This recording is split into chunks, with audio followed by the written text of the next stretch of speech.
You ask Tiger to calculate. This deals with linear inequalities with one unknown. The final result is x greater than 13. Let's solve it step by step. Group all constants on the right side of the inequality.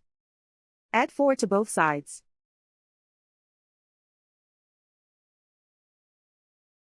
Simplify the arithmetic.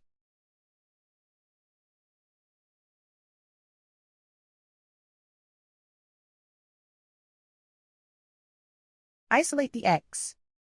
Divide both sides by 4.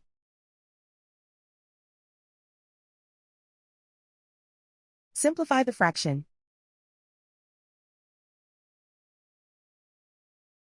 Find the greatest common factor of the numerator and denominator.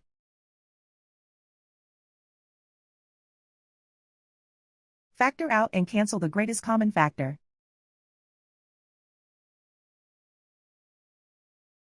Plot the solution on a coordinate grid.